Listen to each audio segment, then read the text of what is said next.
அனைவருக்கும் வணக்கம். Welcome to Tab IAS Academy. இன்னைக்கு நம்ம என்ன பார்க்க போறோம் அப்படின்னா, நம்ம தமிழ்நாடு அட்மினிஸ்ட்ரேட்டிவ் மந்த்ல டே 2 உடைய பிவைக்யூ செஷன் தான் நம்ம இன்னைக்கு என்ன பார்க்க போறோம். சரிங்களா? ஆல்ரெடி போன வீடியோல நம்ம ஒரு செஷன் பார்த்திருப்போம்.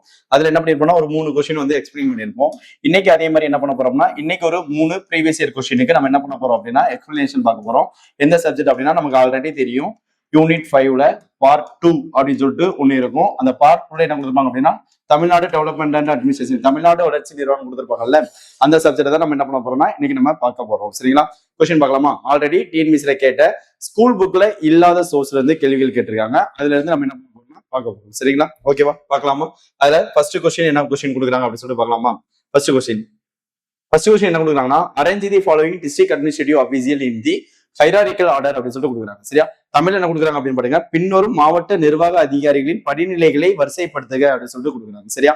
அப்போ இந்த கொஸ்டின் எந்த டாபிக்ல இருந்து கேட்கறாங்க அப்படின்னா ஜெனரல் அட்மினிஸ்ட்ரேஷன்ல இருந்து கேட்கறாங்க. சரியா? தமிழ்நாடு ஜெனரல் அட்மினிஸ்ட்ரேஷன் இருக்குல்ல, அவேர்னஸ் அண்ட் ஜெனரல் அட்மினிஸ்ட்ரேஷன்ல இருந்து இந்த கேள்வியை கேட்கறாங்க. சரியா? பொது நிர்வாகத்துல இருந்து இந்த கேள்வி கேட்கப்படுகிறது. என்ன நிர்வாகத்துல இருந்து கேட்கறாங்கன்னா பொது நிர்வாகத்துல இருந்து கேட்கறாங்க. சரியா?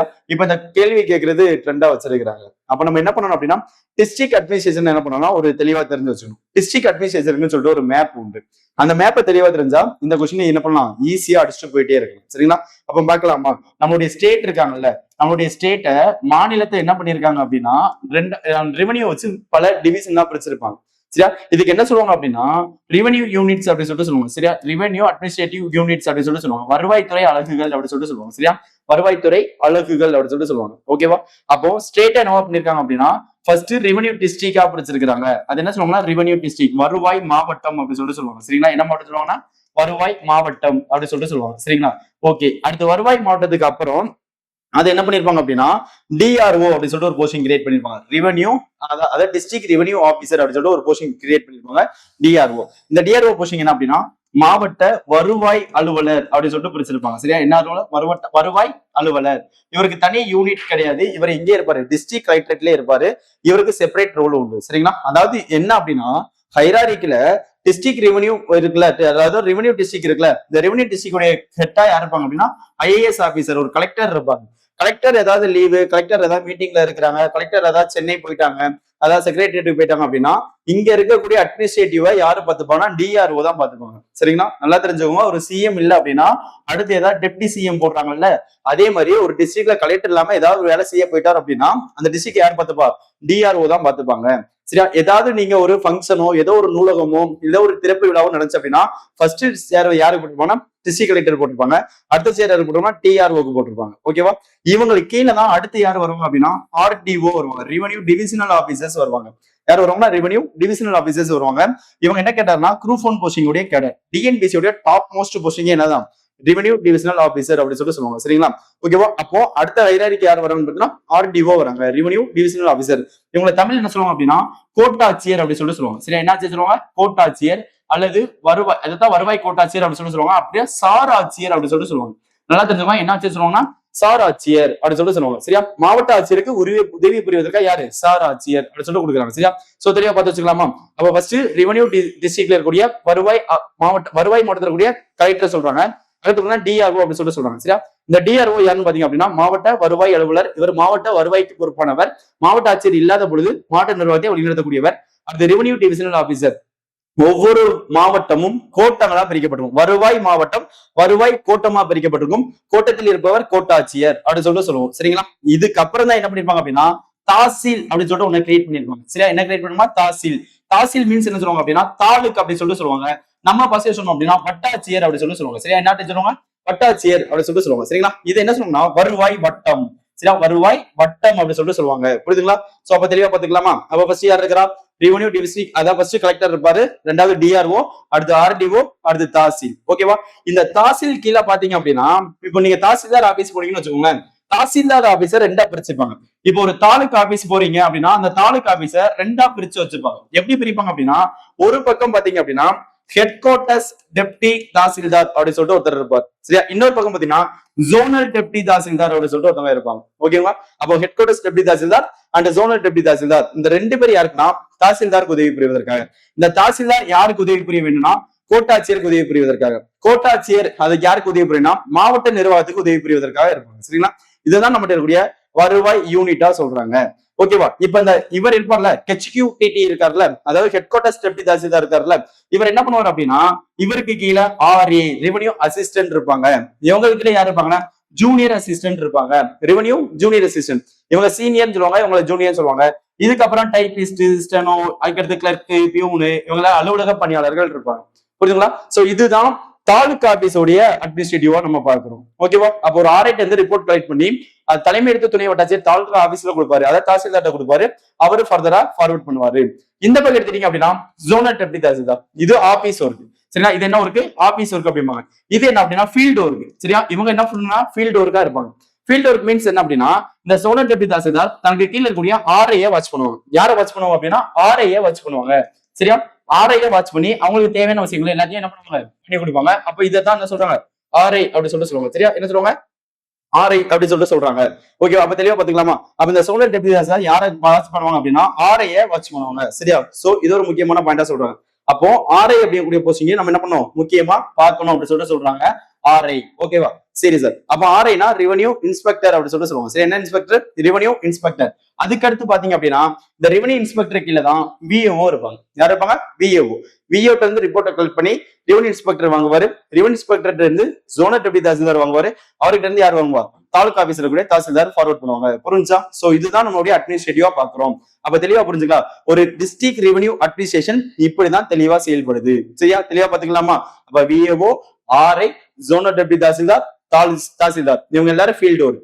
இந்த பக்கம் பாத்தீங்கன்னா ஆபீஸ் ஒர்க். சரியா? இதுதான் நீங்க குரூப் 4ல விஏஓ எடுத்தீங்கன்னா உங்களுக்கு தனியா ஆபீஸ் கிடைக்கும். இதே குரூப் 4ல நீங்க ஜூனியர் அசிஸ்டன்ட் எடுத்தீங்கன்னா நீங்க தாலுகா ஆபீஸ்ல உட்காந்து வேலை செய்வீங்க. தாலுகா ஆபீஸோ, ஆர்டிஓவோ, டிஸ்ட்ரிக்டோ, அது நீங்க போஸ்டிங் போடுறத பொறுத்து இருக்கு. சரிங்களா? அது வேகன்சி ஃபில் பண்றத பொறுத்து இருக்கு. புரியுதுங்களா? சோ இதான் முக்கியமான போஸ்டிங்கா பாக்குறோம். இதுதான் நம்ம ரெவென்யூ அட்மினிஸ்ட்ரேஷன். இப்ப இதை வச்சு நம்ம ஈஸியா அடிச்சு பார்க்கலாமா? ஃபர்ஸ்ட் ஒன்னு என்ன இருக்குன்னு பாத்தீங்கன்னா வட்டாட்சியர் இருக்குதா? அப்ப ஃபர்ஸ்ட் யார் வரும்? மாவட்ட ஆட்சியர். நல்லா தெரிஞ்சுக்கோங்க. ஃபர்ஸ்ட் மாவட்ட ஆட்சியர். ஓகேவா? சரியா? அடுத்து பாத்தீங்க அப்படின்னா அப்ப என்ன வரணும்? 3ன்னு வரணும். ஃபர்ஸ்ட் என்ன வரணும்? 3. சரியா? அடுத்து பாத்தீங்கன்னா மாவட்ட வருவாய் அலுவலர் வரணும். சரியா? 3க்கு அப்புறம் பண்ணணும் 2 அப்படி சொல்லிட்டு வரணும்.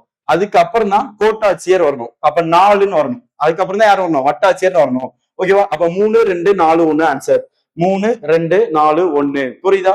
சோ இதுதான் நமக்கு இருக்கக்கூடிய ஹைராரிக்கியா நம்ம பாக்குறோம். அந்த ஹைராரிக்கியை நம்ம தெளிவா புரிஞ்சு வச்சுக்கணும். இது ரெவென்யூ டிபார்ட்மெண்ட்டை பொறுத்த அளவுக்கு மட்டும்தான். சரி, இது ரெவென்யூ டிபார்ட்மெண்ட் ஹைராரிக்கி தான் இதுல இருக்கக்கூடியது. சரியா? சோ தெளிவா பாத்துக்கலாமா சார்? இதுதான் அந்த டயக்ராம். தெளிவா நம்ம பார்த்து வச்சுக்கணும். ஓகேவா? அப்ப யார் யாருக்கு யார் யார் கடமை விட்டான்னு பாத்துக்கலாமா? ஒரு விஷயம் நல்லா தெரிஞ்சுக்கோங்க. டிஸ்ட்ரிக்ட் கலெக்டர் இல்ல அப்படின்னா ஆர்டிஓ அவங்களுடைய ஒர்க்கை பார்க்க மாட்டாங்க. டிஸ்ட்ரிக்ட் கலெக்டர் இல்லைன்னா யார் தான் பாப்பா? டிஆர்ஓ தான் அவங்களுடைய ஒர்க்கை பார்ப்பாங்க. சரியா? யார் தான் பாப்பா? டிஆர்ஓ தான் பார்ப்பாங்க. சோ தெளிவா பார்த்து வச்சுக்கணும். இந்த டிஆர்ஓங்கிற போஸ்டிங் ரொம்ப ரொம்ப முக்கியம்.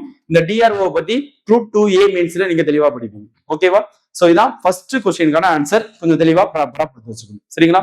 ஒரு நோட்ல அழகா இந்த டயக்ராம் என்ன பண்ணுங்க வரைஞ்சு வச்சுக்கோங்க. சரியா? ஓகே, செகண்ட் கொஸ்டின் பார்க்கலாமா? செகண்ட் கொஸ்டின் பாருங்க. இது ஒரு காமனான கொஸ்டின். ஒண்ணு, நம்ம கஷ்டப்படக்கூடிய இடம் என்னன்னா பெருசா ஸ்டேட்மெண்ட் ஒரு கொஸ்டின் கேட்டுருவாங்க, கஷ்டப்படுவோம். ரெண்டாவது நம்ம கஷ்டப்படக்கூடிய இடம் என்னன்னா இந்த மாதிரி சிம்பிளா ஏதாவது ஒரு டேட்டை வச்சு ஒரு கொஸ்டின் கேட்டு வச்சிருவாங்க. அப்போ அதை என்ன பண்ணணும்னா அதனுடைய வரலாறவே எடுத்து படிச்சு வச்சிருவோம்.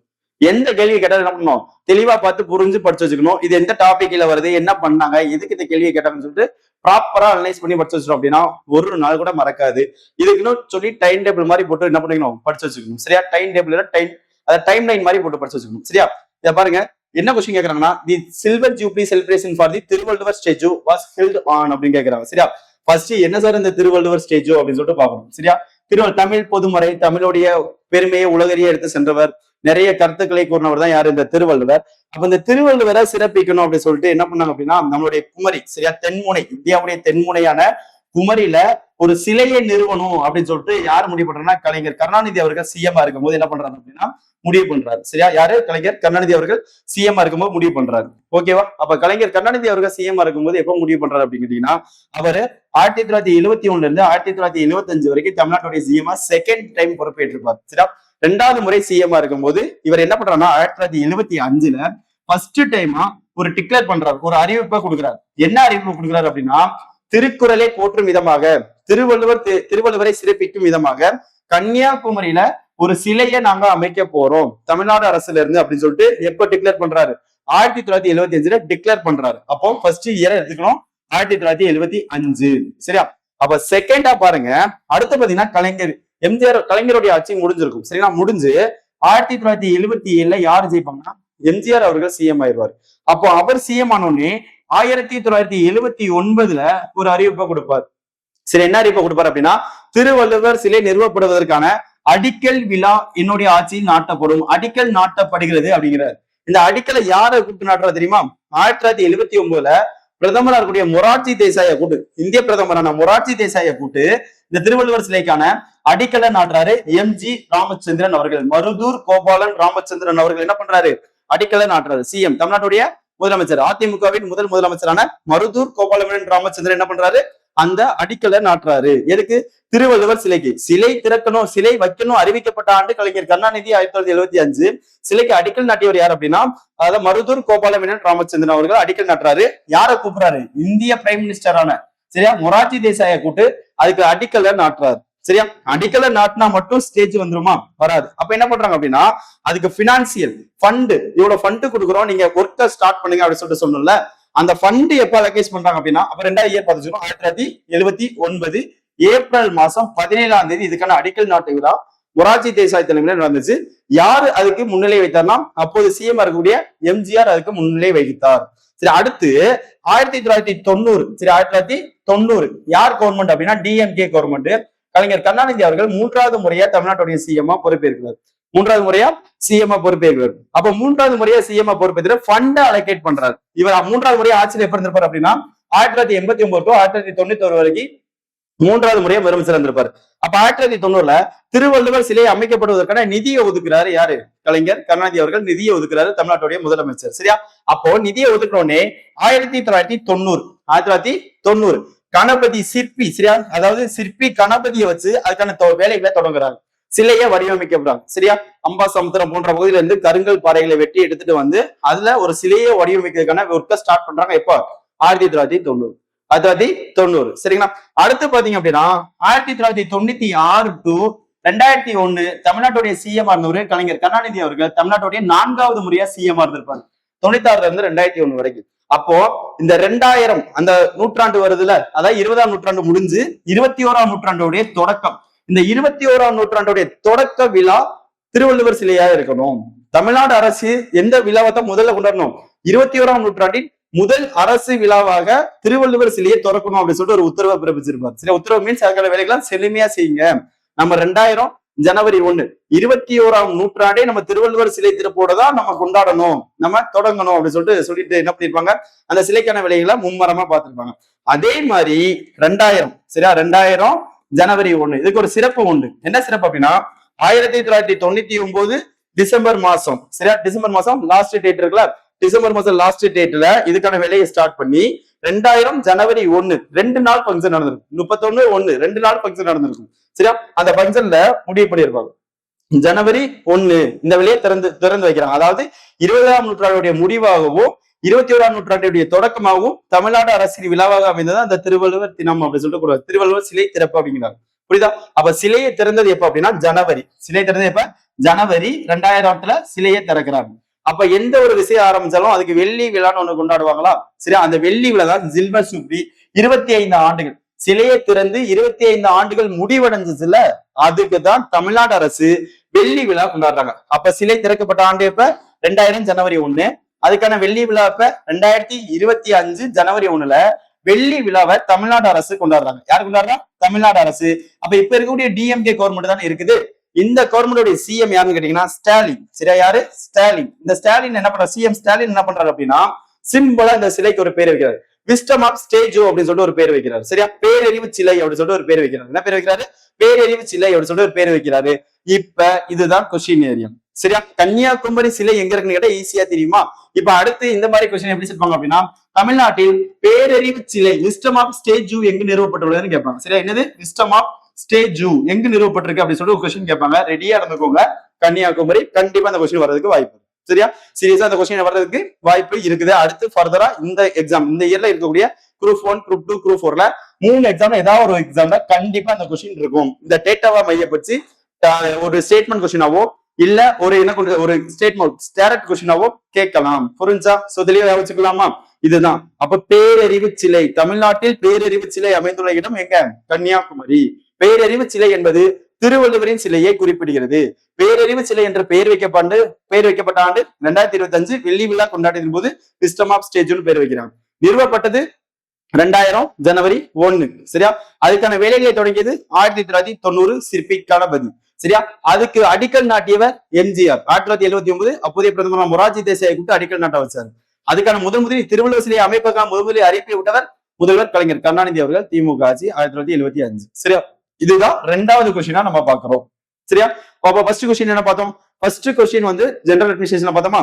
இந்த கொஸ்டின் தமிழ்நாடு அரசின் சாதனைகள், தற்போதைய சாதனைகள், டிஎன் அச்சீவ்மெண்ட், வேரியஸ் ஃபீல்ட் இன் டிஎன் அச்சீவ்மெண்ட் இருக்குல்ல, தமிழ்நாடு அரசு சமீபத்தில் நிகழ்ச்சியில பல்வேறு சாதனைகள் அப்படின்னு சொல்லிட்டு அட்மினிஸ்ட்ரேஷன் ஒரு வார்த்தை உண்டு. சில சிலபஸ்ல இருக்கும். எடுத்து பாத்தீங்கன்னா தெரியும்.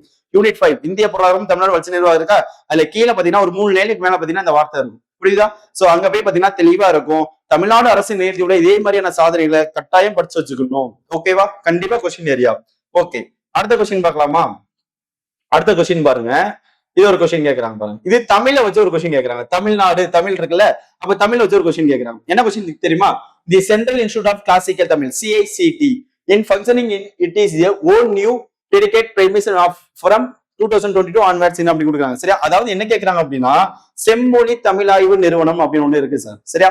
அப்ப எல்லாத்துக்குமே ஒரு வரலாறு உண்டு. சரி, எல்லாத்துக்குமே ஒரு வரலாறு உண்டு. அப்போ சென்ட்ரல் இன்ஸ்டிடியூட் ஆஃப் கிளாசிக்கல் தமிழுக்கும் ஒரு வரலாறு இருக்கு. சரி, என்ன வரலாறு அப்படின்னா, இங்க இருக்கிறாருல ஒரு மைசூர் அப்படின்னு சொல்லிட்டு ஒருத்தர் இருக்கிறாருல, இவரை வச்சுதான் இதனுடைய வரலாறே தொடங்குது. சரியா? இந்திய அரசாங்கம் என்ன பண்ணுது அப்படின்னா, இந்திய அரசாங்கத்துல 1300க்கும் மேற்பட்ட மொழிகள், 4 வகையான மொழி குடும்பங்கள்லாம் இருக்குது. சரியா? இந்தியா மொழிகளின் அருங்காட்சியகம், வேற்றுமையில் ஒற்றுமை நிறைந்த நாடு, எங்க நாட்டுல பல்வேறு மொழிகள் பேசுறாங்க அப்படின்னு சொல்லி நம்ம பெருமையா சொல்றோம்ல. அப்ப அந்த பெருமையா சொல்லக்கூடிய நாட்டுல மொழிகளை பாதுகாக்கணுமா இல்லையா? மொழிதான் ஒருத்தருடைய கலாச்சார தொடர்பு.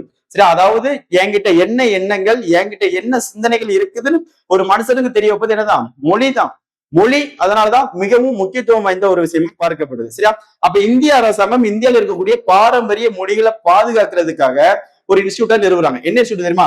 CICL அப்படின்னு சொல்லிட்டு ஒரு இன்ஸ்டியூட் கொடுக்குறாங்க. Central institute of Indian language அப்படின்னு சொல்லிட்டு கொடுக்குறாங்க. சரியா? Central institute of Indian language, இந்திய மொழிகளின் மத்திய நிறுவனம் அப்படின்னு சொல்லிட்டு ஒரு நிறுவனத்தை கொண்டு வராங்க. இந்த நிறுவனத்தை எப்ப கொண்டு வராங்க அப்படின்னா 1969 ஜூலை மாசம் 17ஆம் தேதி, ஜூலை மாசம் 17ஆம் தேதி கொண்டு வராங்க. எங்க நிறுவனம்னா மைசூர்.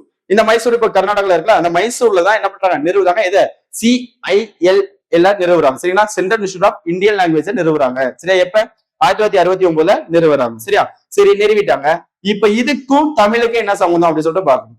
இப்ப பாருங்க, 2004 அக்டோபர் 12 இந்தியாவின் முதல் மொழியாக, முதல் செம்மொழியாக தமிழை அறிவிக்கிறாங்க. முதல் செம்மொழியை தான் அறிவிக்கிறாங்க, தமிழ் மொழியை அறிவிக்கிறாங்க. சரியா? அப்ப முதல் செம்மொழியா தமிழ்ல எப்ப அறிவிக்கிறாங்க? 2004 அக்டோபர் 12 அறிவிச்சிட்டாங்களா?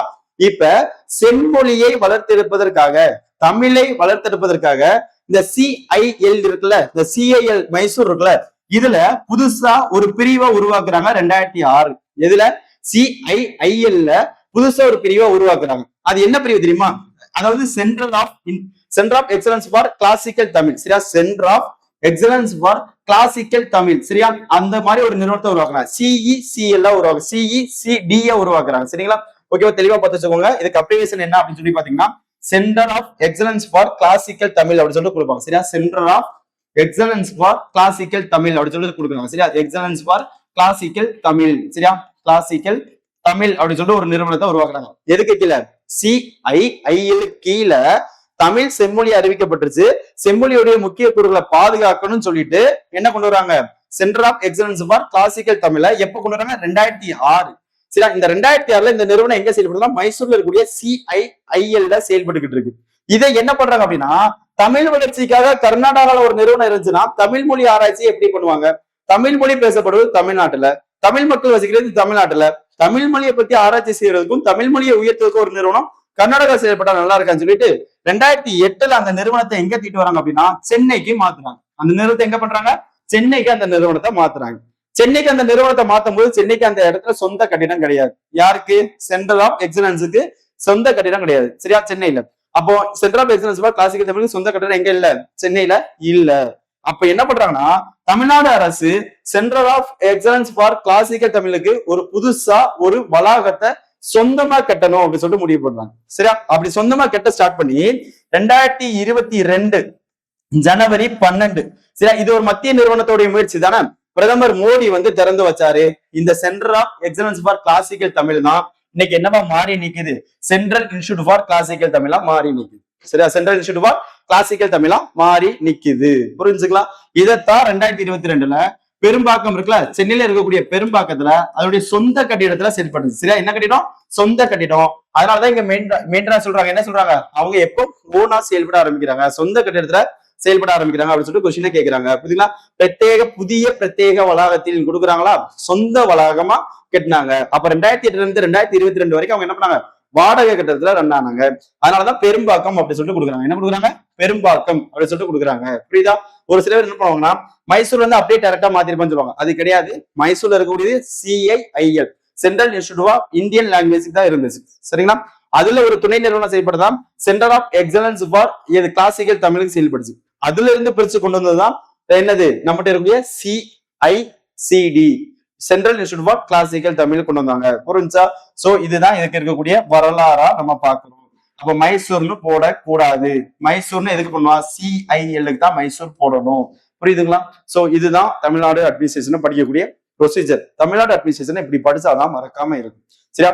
வாட் இஸ் வாட்னு படிச்சீங்கன்னா எதுவுமே புரியாது. தமிழ்நாடு அட்மினிஸ்ட்ரேஷன் அதோடைய டேட்டாவை எடுத்துறணும், எங்க தொடக்க புள்ளின்னு பார்க்கணும். அந்த தொடக்க புள்ளியை பிடிச்சி இங்க வந்து நிப்பாட்டிடும். இப்போ கல்வி, தமிழ்நாட்டின் கல்வி முறைன்னு படிக்கணும், பண்டைய கால கல்விக்கே போயிடணும். பண்டைய கால கல்வியில இருந்து இப்ப இருக்கக்கூடிய வாட்டர் பில் திட்டம் வரைக்கும் வந்து புரிஞ்சா. இப்படி படிச்சீங்கன்னா குரூப் 1ல இருந்து குரூப் 2ல இருந்து குரூப் 4 வரைக்கும் மெயின்ஸ் வரைக்கும் அழகா சூப்பரா தமிழ்நாடு அட்மினிஸ்ட்ரேஷன் என்ன பண்ணலாம், படிச்சு நல்ல மார்க் வாங்கலாம்.